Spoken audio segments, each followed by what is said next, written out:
और उत्तराखंड पंचायत चुनाव से जुड़ी बड़ी खबर। कल गुरुवार को पहले चरण की वोटिंग होगी। 20,000 से ज्यादा पुलिस और जवान तैनात हैं। सीसीटीवी से चप्पे चप्पे पर सुरक्षा के इंतजाम हैं। प्रथम चरण के लिए 1521 संवेदनशील बूथ बनाए गए हैं। 533 अति संवेदनशील बूथों पर प्रथम चरण का मतदान होगा। 28 जुलाई को दूसरे चरण का मतदान होगा और फिर 31 जुलाई को पंचायत चुनाव की मतगणना होगी, यानी कि नतीजे सामने आएंगे। तो उत्तराखंड में त्रिस्तरीय पंचायत चुनाव के पहले चरण का मतदान कल होना है। तैयारियां पूरी हैं, सुरक्षा भी पुख्ता है। प्रथम चरण में 4,679 मतदान केंद्रों के तहत 5,823 मध्य स्थल बनाए गए हैं। इनमें 1,521 संवेदनशील जबकि 533 अति संवेदनशील मतदान केंद्र हैं। मतदान की सुरक्षा में 18,000 से अधिक पुलिस और अन्य बलों के जवानों को तैनात किया गया है। बता दें कि दूसरे चरण के लिए वोटिंग 28 जुलाई को होगी, जबकि 31 जुलाई को मतगणना होगी। 2000 के करीब जो है हमारे संवेदनशील अति संवेदनशील केंद्र है, तो इसमें हमारा जो डिप्लॉयमेंट प्लान है पूरी तरह से तैयार है।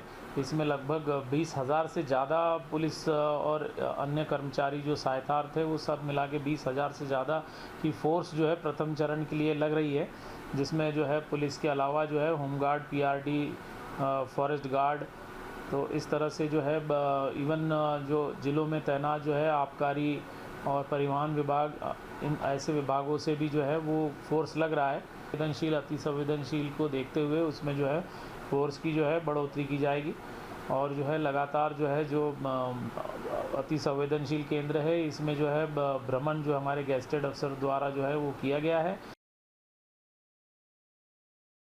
तस्वीरें उधम सिंह नगर, नैनीताल, बागेश्वर, विकास नगर, अल्मोड़ा की, जहां से पोलिंग पार्टियां रवाना हो चुकी हैं। सभी तैयारियां भी पूरी कर ली गई हैं। कल पहले चरण का मतदान होना है। 20,000 से ज्यादा जवान हर जगह पर तैनात किए गए हैं। चप्पे चप्पे पर सीसीटीवी कैमरे से भी निगरानी रखी जाएगी। तो पहले चरण का मतदान 24 और दूसरे चरण का मतदान 28 को होगा और 31 को नतीजे आएंगे। कल पहले चरण का मतदान है, ऐसे में विशेष प्रबंध इस बार किए गए हैं। चूंकि मानसून भी चल रहा है, ऐसे में काफी जगहों पर स्थितियां भी काफी गंभीर बनी हुई हैं। और इसी खबर पर तमाम और जानकारी के साथ में देहरादून से संवाददाता अजीत राठी हमारे साथ जुड़ गए हैं। अजीत, देखिए तैयारियां सभी कर ली गई हैं, चाहे सुरक्षा की बात करी जाए, प्रबंध की बात की जाए, लेकिन जो अति संवेदनशील बूथ हैं जहां पर मौसम की मार सबसे ज्यादा देखने को मिलती है और मानसून भी चूंकि कई इलाकों में बहुत ज्यादा खराब है, मौसम विभाग की तरफ से भी भविष्यवाणी की गई है, तो ऐसे में इस बार क्या विशेष प्रबंध किए गए पंचायत चुनाव को देखते हुए?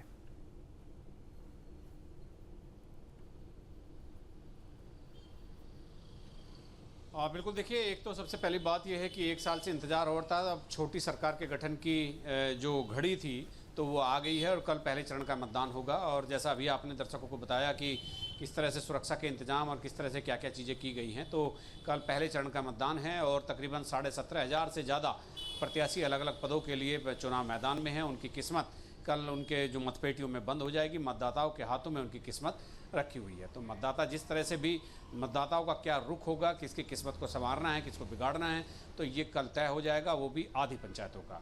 तो चूंकि पहले फेज में आधे हिस्से को, आधे यानी 12 जिलों के जितने भी जो तकरीबन 89 ब्लॉक हैं, तो 89 में से आधे ब्लॉक क्षेत्रों में, आधे विकास खंडों में कल चुनाव हो रहे हैं। 17,500 से ज़्यादा प्रत्याशी मैदान में हैं। और इस बार अच्छी बात देखने को ये मिली कि जो ग्राम पंचायतों में ग्राम सदस्य होते हैं, तो उसमें 20,000 से भी ज़्यादा पदों पर लोगों ने निर्विरोध वो निर्वाचित हो गए हैं और उन्होंने आपस में मिल बैठकर ये तय कर लिया है कि ग्राम पंचायत सदस्य के लिए चुनाव कराने से कोई फ़ायदा नहीं है। तो अब कुल मिलाकर 2,500 से 3,000 पदों पर ग्राम पंचायत सदस्यों के चुनाव हो रहे हैं। बाकी पर सब पर निर्विरोध चुनाव हो चुका है।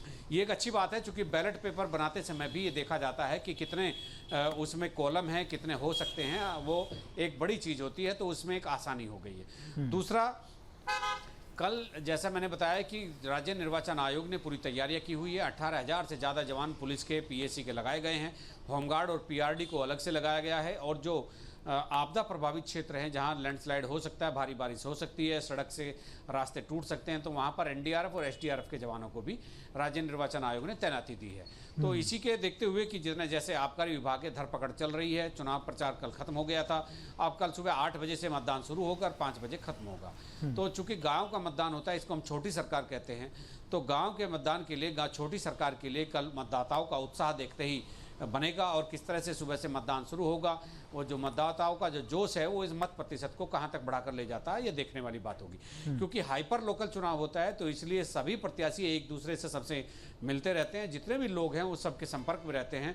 तो मतदान तो आप समझिए कि मतदान तो बम्पर होने की संभावना पहले से ही जताई जा रही है। राज्य निर्वाचन आयोग ने सभी जिलाधिकारियों को हिदायत दी है कि किसी भी तरह से कोई कोताही ना बरती जाए और कोई मतदान करने से वंचित ना रह जाए, इसकी समुचित व्यवस्था कर ली जाए। इसके लिए तमाम इंतजाम किए गए हैं।